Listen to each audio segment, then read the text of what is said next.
अस्सलाम वालेकुम dear students. तो स्टूडेंट्स, हमने लास्ट टाइम एक्सरसाइज 5.2 को कंप्लीट कर लिया था। तो उसके अंदर हमने स्टूडेंट देखा कि कैसे हम डेसिमल्स को, कैसे हमारे पास अगर बोर्ड मास रूल को यूज़ करके हमने कैसे उनको सॉल्व कर सकते हैं, वो हमने स्टडी किया। अब स्टूडेंट्स, हमारे पास जो है कुछ क्वेश्चन जो हैं वो रियल लाइफ प्रॉब्लम्स हैं, उनको हम आज देखेंगे। तो उसमें स्टूडेंट्स हमारे पास एक्सरसाइज 5.3 है। तो इसका क्वेश्चन नंबर 1 है, कहते हैं a shopkeeper sold 5 whole 1/2 kg sugar, 4 whole 1/4 kg maize and 10 whole 3/4 kg flour to 3 customers. How much did he sell in all? तो स्टूडेंट्स हमारे पास कहता है, क्वेश्चन के अंदर कहता है कि इतनी इतनी हमारे पास केजी यानी शुगर इतने केजी, मेज जो है 4 होल 1/4 kg और जो इसी तरह फ्लोर जो है आटा जो है वो 10 होल 3/4 kg जो है उसने क्या किया, सोल्ड किया। तो कहता है बताओ टोटल उसने कितने केजी ये सोल्व किए ये तीनों मिला के। तो इट्स मीन स्टूडेंट ये सम प्लस का क्वेश्चन है। तो अब सबसे पहले हम स्टूडेंट्स हम कहेंगे the amount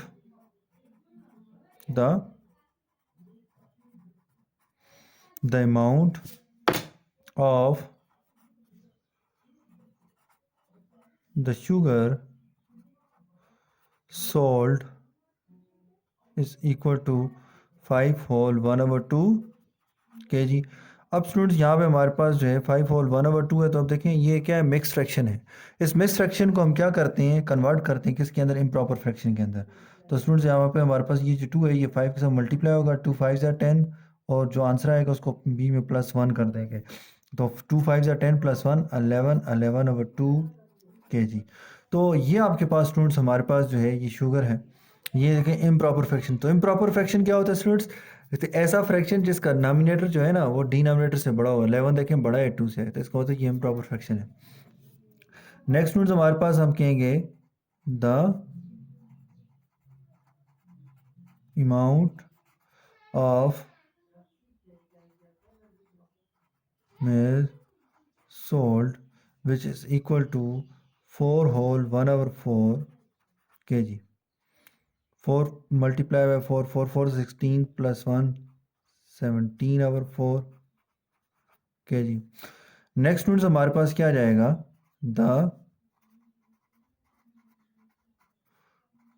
the amount of flour sold, यानी आटा उसने कितने केजी उसने फ्रोथ किया, तो वो है हमारे पास 10 होल 3/4 kg। तो स्टूडेंट्स 4 10 आर 40, 40 + 3 तो 43/4 kg। अब स्टूडेंट्स हमारे क्या करना है, इसका टोटल करना है इनको, यानी टोटल करने से मुराद यानी इसका सम लेना है। तो हम कहेंगे total amount of sugar, maize and flour sold by shopkeeper,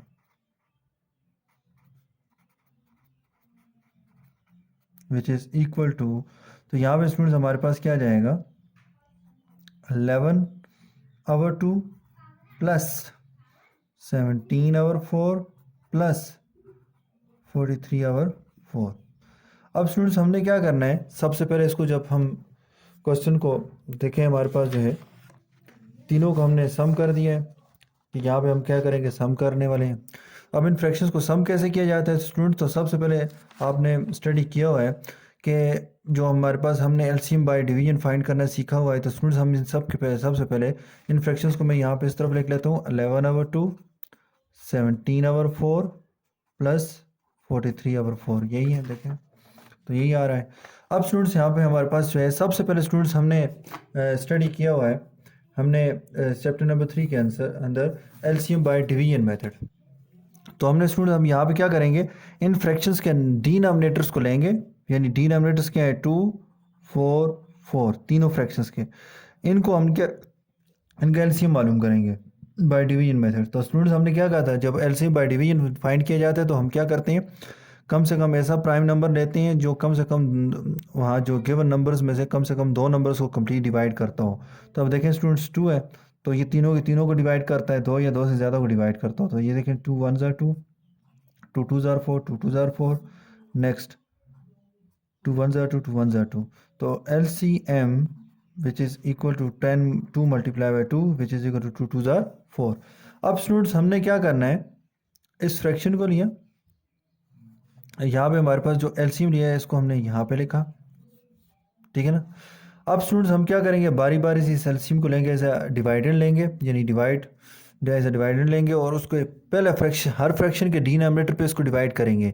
यानी 11/2 का डिनोमिनेटर क्या है 2, तो 2 भी डिवाइड करेंगे तो 2 2 ज़ार 4 आ जाएगा। तो आंसर क्या आता है 2। जब बेटा हमारे पास जो है आपने फ्रैक्शन के डिनोमिनेटर के साथ आपने एलसीएम को डिवाइड कर लिया, तो जो आंसर आएगा उस आंसर को उसी फ्रैक्शन के नॉमिनेटर के साथ मल्टीप्लाई करना है। यानी स्टूडेंट्स यहाँ पे 11/2 का नॉमिनेटर क्या है 11, 11 मल्टीप्लाई बाय आंसर क्या आया था, एलसीएम को जब हमने उसके 11/2 के डिनोमिनेटर में डिवाइड किया तो आंसर 2 आया था, तो 2 के साथ इसको मल्टीप्लाई कर दें। प्लस नेक्स्ट स्टूडेंट्स हमारे पास 4 है, एलसीएम है, इसी एलसीएम 4 को लेंगे। दूसरा फ्रैक्शन है हमारे पास 17/4, 17/4 का डिनोमिनेटर क्या है 4, तो इस पे डिवाइड करेंगे तो 4 1 ज़ार 4, तो आंसर क्या आता है 1। इस आंसर को आपने 17/4 के नॉमिनेटर 17 के साथ इसको मल्टीप्लाई कर देना है। प्लस दोबारा अब एलसीएम को लेंगे, एलसीएम सबका एक ही है तो 4 है, तो अब यहाँ पे हमारे पास जो है एलसीएम 4 है, तो उससे 43/4 का जो डिनोमिनेटर है वो 4, तो ऑलरेडी यहाँ पे देखें एलसीएम 4 को डिनोमिनेटर 4 पे डिवाइड किया हुआ है, तो आंसर 1 आए। इस 1 को हम क्या कर देंगे, नॉमिनेटर 4 और 43 के साथ मल्टीप्लाई कर देंगे, तो यहाँ पे हमारे पास क्या आ जाएगा 11 2 ज़ार 22, 17 1 ज़ार 17, 43 1 ज़ार 43 डिवाइडेड बाय 4। ये करने के बाद स्टूडेंट्स अब हम क्या करेंगे, 22 प्लस 17 कर लेते हैं, तो 7 + 2 9, 2 + 1 3। नेक्स्ट इस 22 और 17 को प्लस किया तो 39 है, तो प्लस क्या कर देंगे 43 कर देंगे, तो 9 + 3 12, 1 कैरी चल जाएगा, 3 + 1 4, 4 + 4 8। तो इट्स मीन स्टूडेंट्स हमारे पास आंसर क्या आता है 82/4। नेक्स्ट स्टूडेंट्स हमारे पास क्या आ जाएगा 82/4, तो 2 2 ज़ार 4, 2 4 ज़ार 8, 2 1 ज़ार 2। नेक्स्ट हमारे पास क्या है 41/2। अब स्टूडेंट्स हम क्या करेंगे, 41 को एज ए डिवाइडेंड लेंगे, 2 पे डिवाइड करेंगे, 2 2 ज़ार 4। अब देखें 1 नीचे उतारा, 2 2 से छोटा है 1, तो 0 लगा देंगे, 20 हो जाएगा, कोई डिजिट तो नहीं है नीचे उतारें, तो ये हमारे पास क्या आता है, हम इसको लिख सकते हैं मिक्स फ्रैक्शन में लिखें तो कैसे लिखेंगे 20 होल 1/2। तो यहाँ पे हमारे पास क्या आ जाएगा केजी, इतनी केजी उसने शुगर और मेज़ और फ्लोर आटा जो है उसने फ़रोख्त किया है। तो ये आपके पास था स्टूडेंट्स क्वेश्चन नंबर 1। अब स्टूडेंट्स हम नेक्स्ट क्वेश्चन नंबर 2 की तरफ जाते हैं। क्वेश्चन नंबर 2 है, कहते हैं a room is 5 whole 1/2 metre long. तो स्टूडेंट्स हम कहते हैं कि हमारे पास एक रूम है, ये आपके पास एक रूम है। अब इसमें बात करते हैं तो हम कहते हैं इस जो लेंथ है वो हमारे पास, ये इसकी लेंथ है, और ये यानी इसको हम एल से डिनोट करते हैं, और विड्थ है स्टूडेंट वाइड है मतलब विड्थ है तो डब्ल्यू से डिनोट करते हैं, तो एल जो है वो 5 होल 1/2 मीटर है, और विड्थ जो है वो हमारे पास 3 होल 1/4 है। अब स्टूडेंट्स वो कहता है कि हमारे पास रूम का इतनी लेंथ और इतनी चौड़ाई है हमारे पास, तो क्या how much square metres carpet is required for its floor. अब स्टूडेंट्स वो कहता है कि इस रूम के जो फ्लोर है यानी जो फर्श है उसके ऊपर हम क्या करना चाहते हैं, कारपेट डालना चाहते हैं। तो कहता है आपके पास क्या है, आपको कितनी मीटर स्क्वायर कारपेट चाहिए होगी। तो उसके लिए स्टूडेंट्स हम क्या करेंगे, इस रूम के जो फर्श का जो फ्लोर का जो एरिया है वो हम निकालेंगे। वो एरिया निकाल के फिर हम क्या करेंगे, शॉपकीपर को बताएंगे कि भाई हाँ मुझे इतने मीटर स्क्वायर के जो है इस एरिया की क्या करें, कारपेट काट के दे दें, तो वो आपको दे देगा, तो वो फर्श के ऊपर पूरी आ जाएगी। अब स्टूडेंट्स यहाँ पे हमारे पास जो है सबसे पहले हमने कहना है, यहाँ पे जो गिवन चीज़ें हैं वो हमारे पास क्या है, room is 5 whole 1/2 metre long. तो लॉन्ग मीन्स कि ये लेंथ है इसकी मेरा, तो यहाँ हम कहेंगे length of a room is equal to, हम एल से डिनोट करते हैं, और एल जो है वो हमारे पास 5 होल 1/2 मीटर है। अब देखें स्टूडेंट्स 5 2 5 ज़ार 10, 10 + 1 11, 11/2 मीटर आ जाएगा, ठीक है। तो ये आपके पास आ गया। नेक्स्ट हमने अब हम क्या करने हैं, विड्थ लिखनी है। तो नेक्स्ट स्टूडेंट्स हमारे पास क्या आ जाएगा, विड्थ ऑफ अ रूम। तो वो हमारे पास विड्थ को हम स्मॉल डब्ल्यू से डिनोट करते हैं, और डब्ल्यू हमारे पास क्या आ रहा है, 3 whole 1/4 metre M. Next student 4 3 12 +1 13/4 metre. अब स्टूडेंट्स यहाँ पे हमारे पास जो है, हमने जो मालूम करना है वो है सबसे पहले स्टूडेंट्स की कितने मीटर स्क्वायर कारपेट चाहिए हमें फ्लोर के लिए, उसके फर्श के लिए। तो स्टूडेंट्स उसके लिए हमें सबसे पहले उस फर्श का एरिया निकालना पड़ेगा। तो इट्स मीन स्टूडेंट्स हम क्या करेंगे, हम कहेंगे,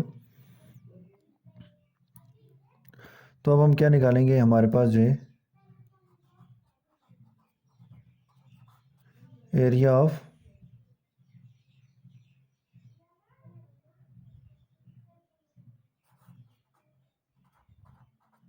फ्लोर। तो ये आपके पास कितना है, यानी इस फर्श का हम क्या कर रहे हैं, एरिया निकाल रहे हैं। अब floor, floor area of a floor of a room floor, room floor. अब स्टूडेंट्स हमारे पास जो है, हम जानते हैं कि as we know that, as we know that, जैसा कि हम जानते हैं कि हमारे पास जो है area of rectangle is equal to length multiply by width. तो यहाँ पे स्टूडेंट्स हमारे पास एरिया की जगह क्या, हमारे पास रूम फ्लोर है ना, तो हम क्या कहेंगे, area of a room floor is equal to, तो लेंथ, तो स्टूडेंट्स हमारे पास जो लेंथ है वो कितनी है हमारे पास, 11/2 मल्टीप्लाई बाय 11/2 मल्टीप्लाई बाय 13/4। तो स्टूडेंट्स हमारे पास जब फ्रैक्शंस मल्टीप्लाई हो रहे हैं, याद रखें, तो नॉमिनेटर को नॉमिनेटर के साथ और डिनोमिनेटर को डिनोमिनेटर के साथ मल्टीप्लाई करते हैं, ठीक है ना। तो यहाँ पे स्टूडेंट्स हम क्या करते हैं, 13 मल्टीप्लाई बाय 11 कर देते हैं। तो 1 3 ज़ा 3, 1 1 ज़ा 1 0, 1 3 ज़ा 3, 1 1 ज़ा 1। तो स्टूडेंट यहाँ पे हमारे पास 3 4 1, तो 143 डिवाइड बाई 2 4 ज़ा 8। तो अब स्टूडेंट्स यहाँ पे हमारे पास क्या जाएगा, 1, तो यहाँ पे हमारे पास ये 143 डिवाइड बाई 8 कर लेते हैं, तो 1 छोटा है तो 0 लग जाएगा, तो 14 हो जाएगा। 8 1 ज़ार 8, 14 में से 8 निकाले तो कितना रह जाएगा हमारे पास 6, यहाँ पे 0, तो ये 3 आ जाएगा। 8 7 ज़ार 56, 3 में से 6 नहीं निकलते। तो अब यहाँ पे हमारे पास जो है, तो 6 से कैरी ले जाए, 13, 13 में से 6 निकाले 7, यहाँ 5, 5 में से 5 निकाले 0। तो यहाँ पे स्टूडेंट्स हमारे पास जो आंसर आता है वो है 17 होल 7/8 मीटर। और स्टूडेंट याद रखें, जब भी हम एरिया निकालते हैं ना, उसके यूनिट के ऊपर जो होते हैं मीटर हो तो स्क्वायर लगा देते हैं, मीटर स्क्वायर, तो ये हमें एरिया बता रहा है, ठीक है ना। तो अब यहाँ पे स्टूडेंट्स हमने लास्ट में, तो लास्ट में हमने लिखना है, so the carpet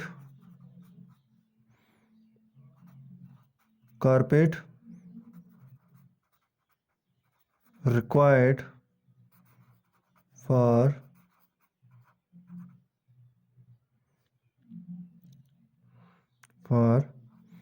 floor of a room is equal to 17 whole 7/8 metre square. तो ये आपके पास स्टूडेंट्स हमें इतने मीटर स्क्वायर की कारपेट चाहिए, ठीक है। अब स्टूडेंट्स हम क्या करेंगे, क्वेश्चन नंबर 3 की तरफ जाएंगे। तो क्वेश्चन नंबर 3 के अंदर हम बात करते हैं कि वहाँ पे उसने क्या कहा है। तो क्वेश्चन नंबर 3,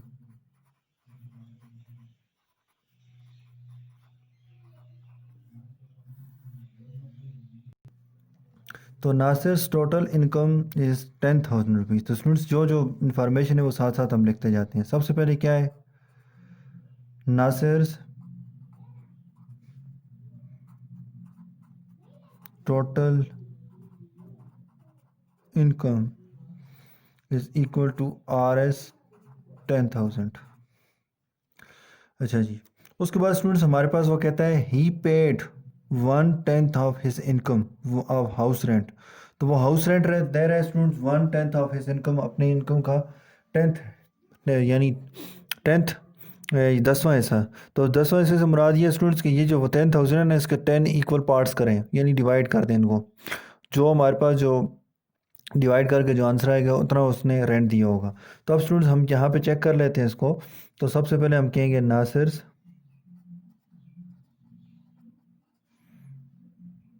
पेड। देखें स्टूडेंट्स, कोई खुद से नहीं लिखना, यहाँ पे लिखा हुआ है, देखें ही पेड। तो ही की जगह ही कौन है, नासिर है ना, मैंने यहाँ पे नासिर लिख दिया। Paid 1/10 of of his income, his income.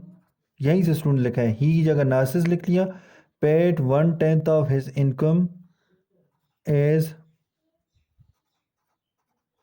क्या चीज़, house rent, which is equal to.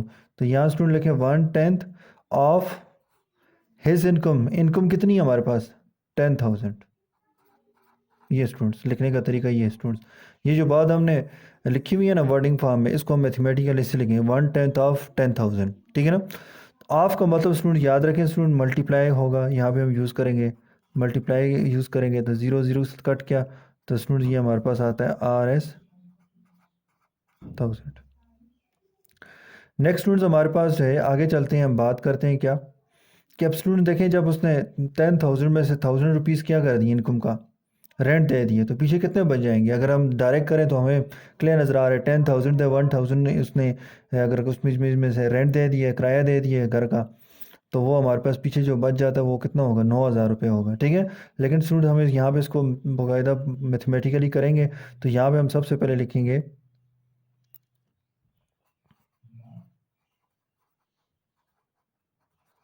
Remaining amount. Remaining amount से मुराद कि उसकी इनकम में से जब रेंट पे हुआ तो उसके बाद उसकी इनकम कितनी रह गई थी। तो यहाँ पे हमारे पास हम क्या कहेंगे स्टूडेंट्स, टोटल इनकम। तो टोटल कितनी में इनकम है, 10,000 माइनस RS, तो वो इनकम जो उसने हाउस रेंट के लिए दी है। सो इनकम में से वो अमाउंट जो उसने हाउस रेंट के लिए दी है वो कितनी है, 10,000 है, तो सॉरी 1,000 है। तो 10,000 में से 1,000 माइनस कर दें तो कितने हो जाएंगे, RS 9,000। तो ये 9,000 रुपीज़ उसके हमारे पास बकाया रह गए हैं। अब स्टूडेंट्स हमारे पास जो है वो कहता है यहाँ से आगे, अब यहाँ तक बात ख़त्म हो गई है स्टूडेंट्स। अब कहते हैं and 1/4 of the remaining on other necessities, ठीक है ना। वो कहते हैं उसने क्या किया, और इसी तरह नासिस ने क्या किया है, यहाँ पे हम लिखेंगे। साथ ही वो जो 9,000 रुपये थे ना, उसमें से उसने अदर नेसेसिटीज़, जैसे ज़ाहिर बात स्टूडेंट्स, वो उसके लिए उसने कोई और उसको जो ज़रूरत हो, खाने पीने की अशिया ज़रूरत होगी, उसके लिए उसने इस्तेमाल कर लिया होगा, ठीक है ना। तो उसके लिए जो इस्तेमाल किया है, तो वो कहता है वो हमारे पास क्या है, यानी इस 9,000 का 1/4 ऑफ 9,000 हो। जैसे 1/10 ऑफ 10,000 था ना, अब हमारे पास 9, ये 1,000 रुपये तो निकाल दिए बीच में से, तो 9,000 रह गए। तो 9,000 का 1/4 जो पार्ट है वो क्या है, उसने दे दिया किसके लिए, अदर नेसेसिटी के लिए इस्तेमाल कर लिया, यूज़ कर लिया। तो अब यहाँ पे हम कहेंगे यही है स्टूडेंट्स, नासिर्स पेड। अब स्टूडेंट्स उसने पेड किए कितना, 1/4। टोटल अमाउंट का किया है कि नहीं, तो यहाँ पे 1/4 ऑफ दी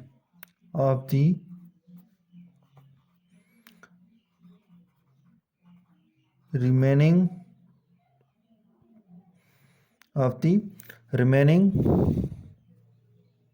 तो यहाँ पे स्टूडेंट 1/4 ऑफ दी। तो स्टूडेंट यहीं से हम देखेंगे, यहाँ पे लिखा हुआ है ही पेड ना, तो एंड अभी बात ख़त्म नहीं, तो इसका तो एंड भी वही नासिर कर रहा है, तो मैंने लिखा Nasir paid 1/4 of the remaining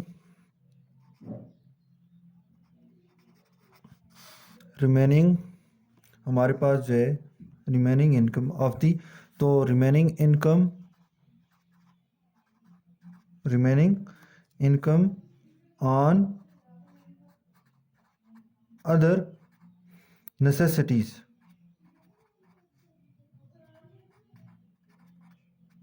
तो स्टूडेंट्स हमारे पास जो है जो रिमेनिंग अमाउंट है वो क्या है 1/4 मल्टीप्लाई बाय रिमेनिंग इनकम। तो रिमेनिंग इनकम कितनी रहेगी थी 9,000। तो यहाँ पे आ जाएगा ऑफ 9,000। तो स्टूडेंट्स ऑफ मीन्स कि 1/4 multiply by 9,000। Next students 1/4 multiply by 9,000। तो अब यहाँ पे स्टूडेंट्स हमने क्या करना है, यहाँ पे लिख लेना है 4 1 ज़ार 4। तो क्या 4 2 ज़ार 8, 9 में से 8 निकाले 1, 1 0 के साथ लगा दें तो ये 10 हो जाएगा। तो 4 2 ज़ार 8, 10 में से 8 निकाले 2, इस 2 के 0 के साथ लगा दें ये 20 हो जाएगा। 4 5 ज़ार 20, तो आगे ये 0 तो इसको यहाँ पे लिख लें। तो यहाँ पे हमारे पास क्या जाएगा RS 2,250 रुपीज़। ये वो जो है स्टूडेंट्स अदर नेसेसिटीज़ जो और जो उसकी ज़रूरियात थी उनके लिए उसने इस्तेमाल किए, तो इतने रुपीज़ उसने। अब स्टूडेंट्स 9,000 रह गए थे। 9,000 में से अगर मैं ये निकाल दूँ तो यहाँ पे आप देखें क्वेश्चन के अंदर क्या कहते हैं, यहाँ तक हम आ गए हैं। यहाँ तक कहते हैं what amount has been left with him. अब कहते हैं उसके बाद जो अमाउंट रह गई है वो पीछे इस 9,000 में से वो बताओ कितनी है। ठीक है, तो अब यहाँ पे स्टूडेंट्स हमारे पास जो है हम बात करेंगे तो हम यहाँ पे सबसे पहले लिखेंगे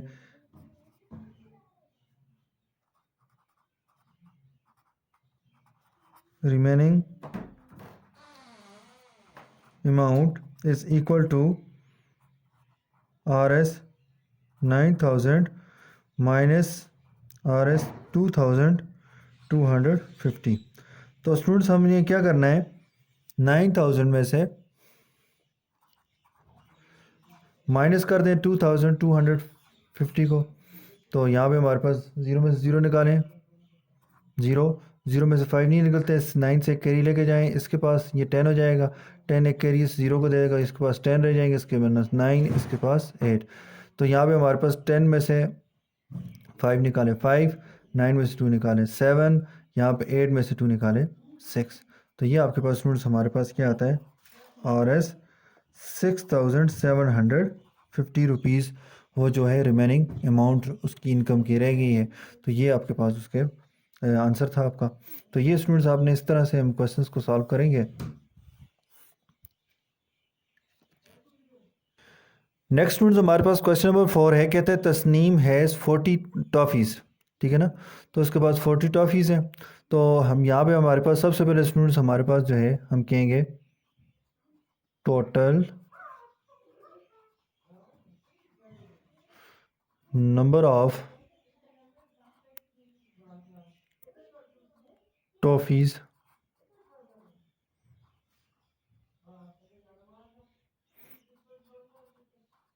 तस्नीम हैज़, तो वो कितनी हमारे पास 40 टॉफ़ीज़। ये आपके पास आ गया स्टूडेंट्स। अब स्टूडेंट्स यहाँ पे हमारे पास जो है अगेन नेक्स्ट क्वेश्चन देखिए, शी गिव, तस्नीम ने दिया 3/5 ऑफ इट्स टू गज़ाला, यानी 40 में से उसने 3/5 पार्ट जो है वो किसको दे दिया, गज़ाला को दे दिया। ठीक है ना, तो इट्स मीन स्टूडेंट्स यहाँ पे हम कहेंगे Tasneem give, Tasneem give 3/5 of 40 to Ghazala. तो स्टूडेंट्स वही बात हमारे पास 3/5 मल्टीप्लाई बाय ऑफ 40 हो जाएगा, और 3/5 ऑफ को मल्टीप्लाई में चेंज कर देंगे तो 40 हो जाएगा। नेक्स्ट स्टूडेंट्स 3/5 मल्टीप्लाई बाय 40, तो 5 1 ज़ार 5, 5 8 ज़ार 40। तो ये आपके पास आता है 3 multiply by 8 which is equal to 8 3 ज़ार 24। तो 24 टॉफ़ीज़ जो हैं वो तस्नीम ने किसको दिए, गज़ाला को दिए। अब क्या हुआ स्टूडेंट्स, यहाँ पे कहता है नेक्स्ट आगे कहते हैं Ghazala give 1/6 of her own share, यानी जो गज़ाला के पास जो टॉफ़ीज़ थी ना 24, उसमें से उसने क्या किए हैं 1/6 पार्ट जो है वो किसको दे दिया है, यंगर ब्रदर, छोटा उसका भाई उसको दे दिया। How much toffees Ghazala's brother got. तो नेक्स्ट स्टूडेंट्स हमारे पास क्या आ जाएगा, हम कहेंगे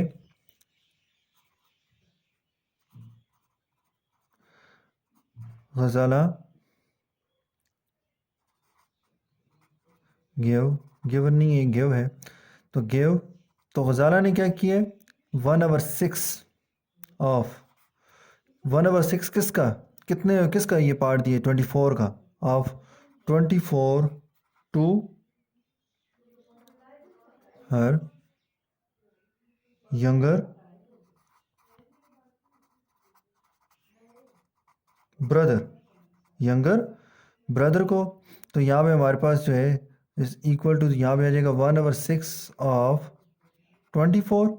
नेक्स्ट हम लिख सकते हैं 1/6 मल्टीप्लाई बाय 24, लिख सकते हैं 1/6 मल्टीप्लाई बाय 24, 6 1 ज़ा 6, 6 4 ज़ा 24। तो यहाँ पे हमारे पास क्या जाएगा 4 टॉफ़ीज़। तो ये स्टूडेंट्स हमारे पास जो है गज़ाला ने अपने भाई को 4 टॉफ़ीज़ उसमें से 24 में से उसने दी। देखें स्टूडेंट्स, क्वेश्चन ये है कि 40 तस्नीम के पास हैं, तस्नीम ने क्या किया 3/5 और 40 का जो है वो 3/40 जो है वो हमारे पास गज़ाला को दे दिया। गज़ाला ने जब उसको हमने 3/5 और 40 किया तो वो हमारे पास 24 टॉफ़ीज़ उसने 40 में से गज़ाला को दे दी। गज़ाला ने 24 में से 1/6 ऑफ 24 जो है वो टॉफ़ीज़ यंगर ब्रदर को दे दी। तो वो 1/6 ऑफ 24 कितनी टॉफ़ीज़ बनती है, तो 4 टॉफ़ीज़ बनती हैं, ठीक है ना। तो 4 टॉफ़ीज़ जो हैं उसने फिर अपने छोटे भाई को दे दी। तो ये स्टूडेंट्स यहाँ पे आपके क्वेश्चन 4 क्वेश्चन मैंने आपको यहाँ पे करवा दिए, कंप्लीट हो गए। इसके आगे स्टूडेंट्स हमारे पास जो है आपको 2 क्वेश्चन मैंने होम असाइनमेंट के दिए हैं, तो ऑनलाइन होमवर्क दिया है, वो भी इंशाल्लाह आपने सॉल्व करना है, तो वो मैं आपको शेयर कर दूँगा अभी थोड़ी देर में।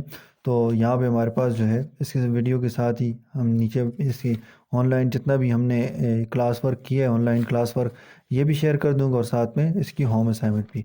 तो स्टूडेंट ये इसकी होम असाइनमेंट इसकी यहाँ से वीडियो में भी चलें इसको ऐड कर देते हैं। तो क्वेश्चन नंबर है ऑनलाइन होमवर्क जो है, क्वेश्चन नंबर एक्सरसाइज 5.3 का क्वेश्चन नंबर 7 और क्वेश्चन नंबर 9 आपने करना है। ये बिल्कुल स्टूडेंट्स बिल्कुल यहाँ पे अभी हमने जो क्वेश्चंस किए इनके मुताबिक होंगे। अगर कहीं पे इशू हो तो वो मुझसे आप पूछ सकते हैं। शुक्रिया, अल्लाह हाफ़िज़, अस्सलाम वालेकुम।